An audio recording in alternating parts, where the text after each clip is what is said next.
we have a special guest, and I'd like to introduce my friend, Anna Bradbury, who is the kindergarten teacher at Spring Creek. Is there anything you'd like to say for our families?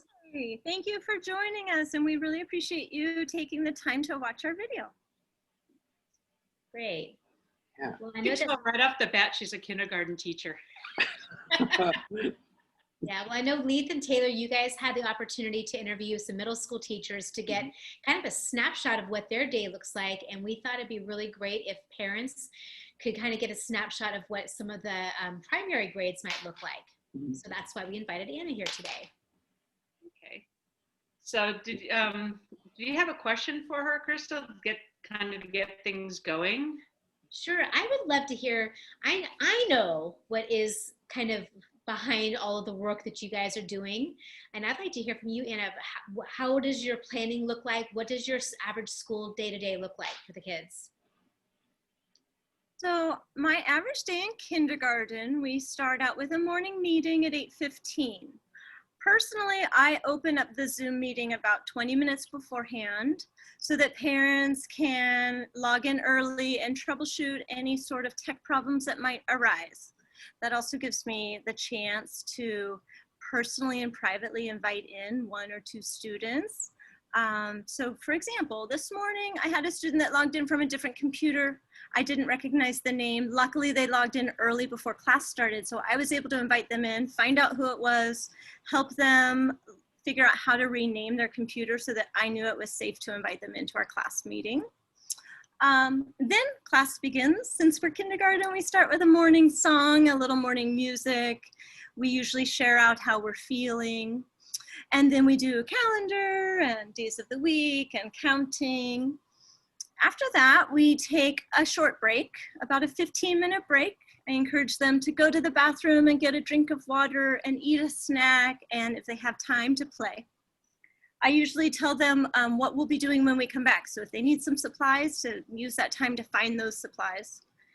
And then we come back and we have about 20 minutes of phonics time. And sometimes we spend this time doing a little writing or sight words. Then we take another short break, and the exciting part, our last session, is when we go into breakout rooms. So we have learned how to push that magic blue button to travel through space and time to go to your breakout room. And my kindergarten aide helps me with that. So that's when we do math and handwriting and letter work and some other things that just come up. Usually on Wednesdays, since it's a shorter day, we have just our short meeting in the morning, and we'll do a science activity, or sometimes we bring a share item and do a little social emotional time. That's kind of what my typical Zoom time looks like. So behind the scenes, it's a little bit different, but hopefully that's what it looks like for the students. And do you spend much of your time after school preparing for the lessons of the next day, or what is that like? Yeah, so usually at the end of the day, I'm typing up my lesson plan for the next day. Any sort of reminders I need to remember. I always have an area for notes, so I can write down notes during the meeting that I can follow up with students personally or follow up with families. So sometime in the afternoon when I'm not Zooming, I can look at those notes and make personal connections with families. I spend a lot of my time doing individual family, like reaching out to individual families through email or through the Remind app. So that takes quite a bit of time, because in a traditional classroom, we're giving our information to all of the families at once. Maybe it's just a little reminder that goes home with the students, or I can remind each family. So with distance learning, that looks really different. Different families have different needs. So I spend a lot of my non-Zoom time, and if I'm not with a small group and it's just my planning time, it's usually family outreach and then preparing the materials. It's been a learning curve, getting 2 weeks ahead of the materials and planning that far in advance, and making sure, and check once, check twice, that you have, that each student has what they are going to need. Especially for kindergartners, they tend to say, I don't have that, but we're learning how to look with our hands, not just our eyes. So yeah, a lot of time goes into prepping the 2 weeks worth of materials as well. Wow, it sounds like a lot. And as a counselor and with my cohort here, it's so great to hear all the amount of time that you have put in for the social emotional needs. And it sounds like you've really been able to find a way of balancing what each child or each family needs in that regard. Great to hear. Yeah, it sounds like a really full day. What time does your day usually end, if it does? So my day with it, each day is a little bit different based on my small group time. My online, face-to-face time with the students, Mondays and Tuesdays are a little bit longer. So I am Zooming with students from 8:15 until about 1 o'clock. And then I usually use 1 o'clock to 3 o'clock to prepare and do outreach. Some days are shorter. Today, every day is different. That's the same. That's one thing that stayed the same in teaching. Every day is different. Today I've been in meetings pretty much all day. Parent conferences, a meeting with the principal. We're meeting now. I'm on the Sunshine Committee doing a meeting there. So today, for example, it was mostly meetings. I haven't been able to do much prep for materials or anything like that. So I usually personally, I stay here till about 4:30 every day. And do you ever find yourself checking the emails and responding to emails after 4:30? I do. I get a lot of remind messages in the evening, working families that have just arrived home and that's their time to help their child. So I do respond to the remind messages and emails pretty much from 6:30 in the morning until about 8:30 at night. I really try to put it away after that. I need my own family time as well. Yeah, that self-care piece is so important. But I really respect that you're trying to find a way to be accommodating to all families, because there are so many working families too. Yes. And I think you've hit on an important note here in everything that you're saying, in that communication takes so much longer right now, right? Instead of, like you said, being able to put it out to the class all at once or just send it home.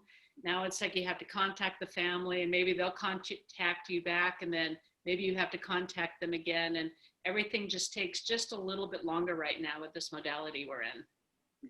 I absolutely feel that way. That's been a big change from the traditional setting to this setting. I'm spending a lot of time typing and sitting at the computer or on my phone reminding. It's very different from how it would normally be. Yeah, we found the same thing. I'm always curious how, we ask the middle school teachers this, and so what do you do to take care of yourself, and what are some of those really clear boundaries that you have like that? I mean, like that 6 to 8 is, to me, that seems like a big window. But I mean, it's nice to like have that really clear, like, all right, like this is when I'll start, this is when I'll stop, this is family time. Yes, in the past, I'll be honest, I always use Class Dojo as my communication app. And this year the district has us all on Remind. Remind you can set office hours, but it will still send the message through. So even if I have office hours set on there, the text messages still come through. So one thing that Class Dojo had was it would tell the parent, they're not on office hours. This isn't office hours. So you might not get a response right away. That was something I appreciated about the Class Dojo app. Now it's up to me. It's up to me to kind of decide when. So I really am pretty disciplined about not answering Remind messages on the weekend until Sunday evening, when I'm personally kind of getting back into work mode. I really try to reserve that as my family time. One thing I like to do is, for me, one thing that works, I have a short commute to work, and I really like that. It gives me some decompression time before I get home, and I sort of do a lot of thinking on the way home, and I'm reviewing the day or thinking about what I need to accomplish that day on my morning commute. So that time is kind of nice, and sometimes if I need a little more time, that's when I make a few and take a few errands, do some errands, just to extend that thinking time and that personal time before I jump back into my family life. And then, you know, I really try to, on the weekends, I try not to come into work, even though I do sometimes. And, you know, on Thanksgiving, the fall break, I just came in once at the end of the week to prepare, but I try not to come in, you know, 2 or 3 times during the weekend, or once during the weekend, or two, you know, more than once during a break. For my own personal care, my favorite is going to the beach. I live pretty close to the beach, so I get out there a lot and go walking. Something about the ocean and its rhythm really I find soothing and calming. Yeah, I love West County is so pretty right now. I don't know if you're out in that direction, but that would be an awesome commute to and from work. It works well. I like having that time.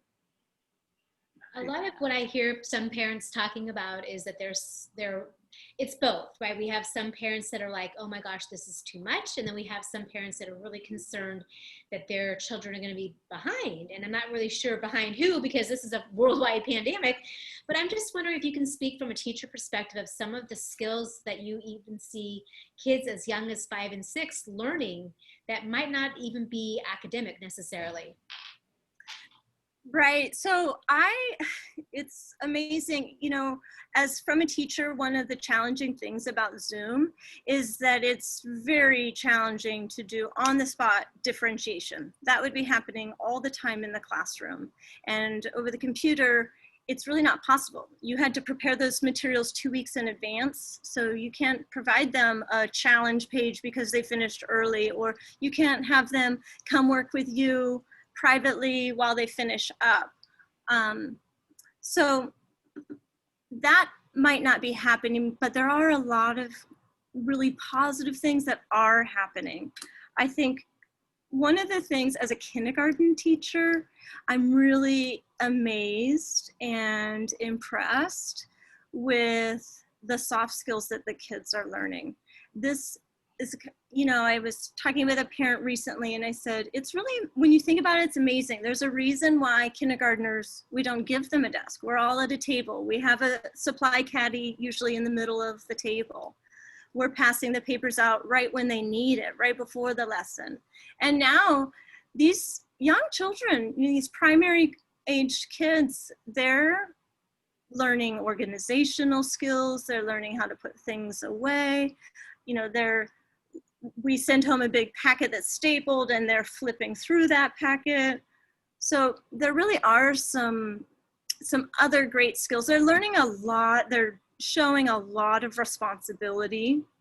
They're showing a lot of like self-accountability and self-reliance that it's great to see. I mean, they're growing in other ways that maybe the classroom, we wouldn't see as much of that. It kind of reminds me of last spring when we started this, when the first shelter in place was in March, and I didn't even know what Zoom was or how to get in or to get out, or let alone going into a breakout room and navigating through that. And are you doing that with your students? Are they the ones navigating, logging in and logging out? Are they going to breakout rooms and coming back? I mean, so we have really practiced a lot. I have my little Zoom cards here that I show them. You know, at the beginning of the year, we were just exploring Zoom and, you know, learning. First, we learned the microphone. That was our first thing. Then we learned the video. That was after a couple of weeks when, you know, when I introduced the first like break time, how to turn your video on and how to turn it back off. And so, and then the next step after, you know, a few weeks after that, the next thing was learning how to do the breakout room. So they do, and that was all new to me as well. I had never been in a breakout room. I'd never organized a breakout room. I didn't know anything about breakout rooms. So that was another thing that we practiced. They have to actually push the button to get to the room. So I tell them, push the magic blue button so that you can travel through space and time and you magically appear in your next classroom. it makes it a little more exciting. If they have walked away or they're not paying attention and they don't push the blue button, then they get lost in outer space. Mhm. So, one thing on the I love that. one thing on the teacher's end is that as soon as we are in breakout rooms, all of a sudden my Zoom controls change. So I can't see the student's name anymore. I can't mute them. I can't turn off their camera. I can't ask them to turn on their camera. So, you know, there are little technical issues like that that have taken some, it's been a learning curve and just getting used to it. And for the children too. But it's amazing. They are getting to the breakout rooms for the most part on their own. Luckily, I can close the breakout rooms and we all automatically come back together. But getting there is tricky. I think it's safe to say that these little kids are going to be experts of navigating through technology. And some of the things I notice, I mean, I only come in to do Kimochis once a week, but I am always astonished at how patient kids are, because there's this 1.5 second like lag and delayed, or how many people have internet issues. So they're having to wait patiently. Because I know in a classroom, you could kind of bounce back and forth with in between multiple kids, but in a Zoom, you could really only do that with one. Otherwise, we speak over another student, and they seem to be doing it really well. Just that resiliency of just like holding that thought. Which is amazing, especially for the primary kids. Once again, it's hard to wait your turn, and on Zoom, waiting your turn takes even longer than it normally would in the classroom. In the classroom, we could pair share, so everyone gets to talk at the same time. Talk to your partner, and you know, you get that immediate feedback, and you right away, as soon as the teacher gives you a prompt, you get to talk and you get to listen. And on Zoom, it's just one at a time. You know, there are times when everyone's unmuted, but sometimes that can be challenging as well. Yeah, I feel like these kids are going to be, like these kindergartners are better at Zoom than I am. I'm curious, how do you balance like the social, because so much of kindergarten is like social and learning how to interact with other kids and sharing and all that kind of stuff. Is there anything that you do to kind of balance that out, or anything like that? That's certainly a challenge for me. It's interesting. I was just having that conversation with a colleague earlier today about it's a challenge, because I don't want to keep kindergartners on the screen all day long. That's not developmentally appropriate. It doesn't work. So that means I have a limited amount of instructional time, and that's very valuable. So the content and the curriculum is super valuable, but so are those social emotional skills and building friendships. That's just as valuable. So finding a balance between that is important. I try to, on Wednesdays, I'll stay on, and if the kids want to leave, they can leave, that's fine. But if they want to stay on and play, we play. Yesterday I had 4 girls stay on, and we all had a stuffed animal, and we introduced our stuffed animal, and we just played, and our stuffed animals were waving to each other and saying hi to their friend's stuffed animal by name. And I think that was just valuable for those students to be in a small group so that everyone can be unmuted and just speaking freely. Mm-hmm. I was talking with my kindergarten colleague yesterday after I had that experience, and I said, you know, it's interesting, all of the kids that stayed on are children that don't have a sibling close in age. So we were thinking, we kind of just briefly talked about this yesterday. An idea we have is starting a friendship group really focused on students that don't have a sibling at home, sort of at the same age range. That's a great idea. I think it's a really great idea It's too. a wonderful idea. Mm-hmm. Mm-hmm. Yeah, it is. It's such a hard balance. Oh, sorry. Go ahead. I was going to say, it's such a hard balance to, because we, you know, especially for us, like a lot of the kids that we are meeting with are struggling with Zoom meetings, yet we're meeting with them on a Zoom meeting. You know, so it's, I would imagine, especially in any of the Kimochi lessons I've done in kindergarten classrooms, like their attention span is so short.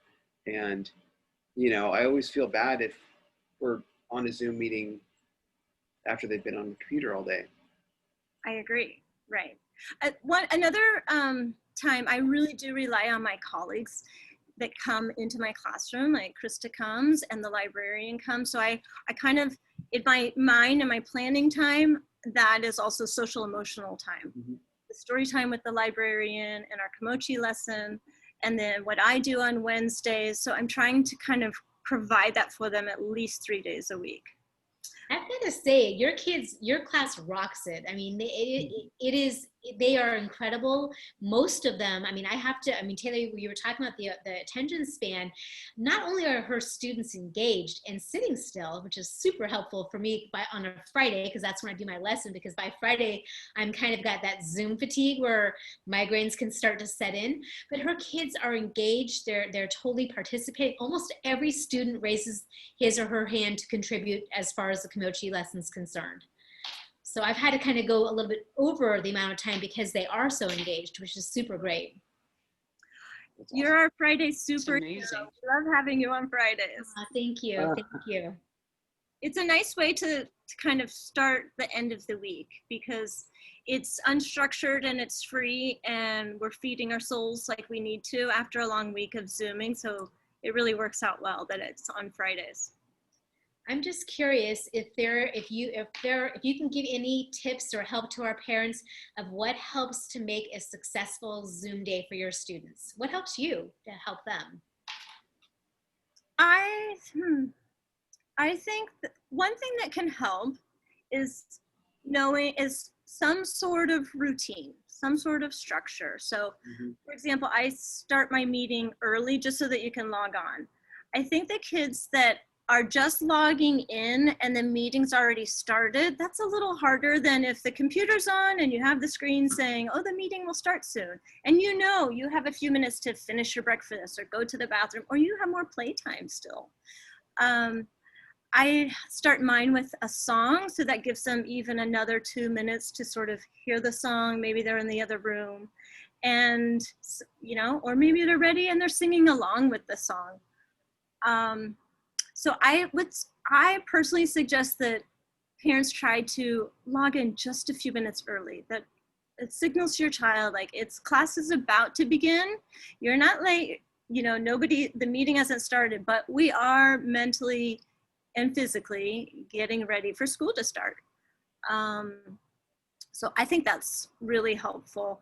I think another thing that can make Zoom less frustrating is having your supplies kind of in one spot. I try to give my kindergartners time and reminders like, okay, put it back in your folder. But, I don't always have the time to do that. So if parents can help with the organizational skills, like I said earlier, it's amazing what these young children are doing organizationally, but they certainly do need assistance with that from a grown-up. And I just encourage my kids when they're getting upset, it's okay to walk away. Go get your grown-up. If you were here with me, I would be helping you. I can't reach out and help you. So go get a grown-up and, you just work it out and come back when you're ready. We all need a break, at school. That might be you taking a quick bathroom break, or, maybe the whole class needs a break and we're going to have some wiggle giggle time. On Zoom, you just kind of have to self-advocate, or as a parent, know that it's okay. It's okay to just leave the camera for a few minutes and then come back refreshed. That just sparked a thought in my head that's another skill that they're learning right now, right? Is being able to self-advocate and to be able to say, I need a minute, I need a break. What a useful skill that's going to be as they move through school. Mm-hmm. Because they're going to be able to, they already know that they have that voice and they're allowed to be able to do that. So instead of getting to the point where they can't handle it, they're now starting to recognize that, oh, maybe I need a moment away, or maybe I need a drink of water or something, I need a break. I think that's going to be so useful just from our standpoint of them being able to go through school so they can help learn how to deal with their emotions in that moment. That's terrific. I do agree. I mean, one thing about Zoom, if you think about it, you're there alone. You're in your own space by yourself instead of as a community in a group. So really becoming self-aware and knowing your own point of frustration. I think some of that is happening that we're not necessarily recognizing or acknowledging, all the time. It certainly isn't, something that teachers are reporting back to families about on report cards or anything like that. We're not assessing that, but that learning is happening as well. Very cool. Do you have any tips for parents that, because the idea of like doing the sibling or the group for kids that don't have siblings, do you have any other tips for parents, like either social emotional or how to support academic stuff or anything that would just help parents get through distance learning with their kids? I think anytime you can make it fun or turn some learning into a game is a great opportunity. A great way to practice math is playing board games. Or dice, or for the older grades, playing dominoes, or something where the child is really learning and practicing those mathematical skills and not even realizing it. That's always more bang for your buck in a way. So just try to make it interesting, different, and fun. I can say that, and I'm sure most parents can relate to this, what works today might not work tomorrow. And so changing it up, keeping it new and interesting so that the student does continue to stay interested. That would be my number one tip. Try to have fun with it. For kindergartners, we're learning numbers. When you're driving in the car and you see a speed limit sign, like, oh, what is that number? And learning 25 and 35 or 10, and just right now, trying to use the world around us, since we don't have our classroom environment, using the world around us as our classroom and taking advantage of the little things all around us that could turn into a learning opportunity. Yeah, I think that's a really great idea. What I didn't hear is get into a power struggle with your 5 or 6 year old. I know it's really challenging because every parent wants their child to learn and perform and to be present. And I think that can be really hard for kids to be in front of a Zoom, but that self-regulation piece of allowing them to just take that break. And how cool is it that they can actually turn their camera back on when they're ready? And parents I'm glad that they can have the space and permission to just let their children take that break when they need it. I do feel for the parents, they've suddenly been thrust into a new dynamic. The teacher-student relationship is very different from the parent-child relationship. And so the families and the parents, they're really trying to navigate both of those relationships all combined into one. And that's challenging. That is challenging. Mm-hmm. Yeah, I think we all here agree to that we are uninvited guests into their homes, and it's got to be hard for everyone. And kids are used to being away from their parents and vice versa, which that space and time really is so needed sometimes. And now we're just all mixed into one, and that can be just a whole new challenge, Mm-hmm. And parents trying to balance, how do I work and be there to help support my kids when they're in school? Mm-hmm. Yeah. Well, it's so hard because I think especially for the little ones, they get so used to home being fun, relaxing play, and school is more business, we're learning their structure, there's all these things. And then when you try and combine the two, I would just imagine, and from what I've seen with a lot of the little ones, it's just hard to balance okay, I have to be structured now, but then I get to go and play, but then now I'm, it's just a lot of trying to navigate stuff they wouldn't normally have to navigate at that age, which again is probably a great skill for them to learn.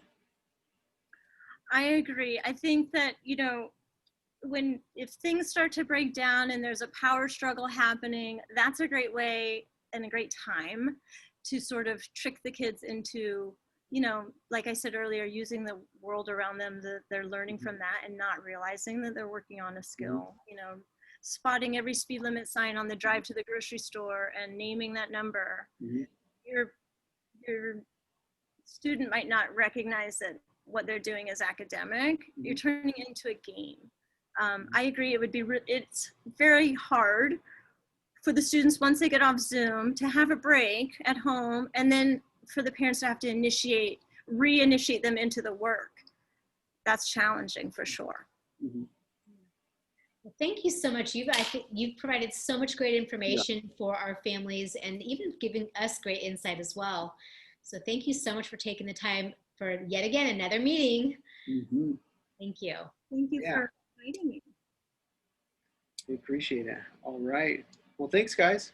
We'll sign off for today. Okay, bye. Bye.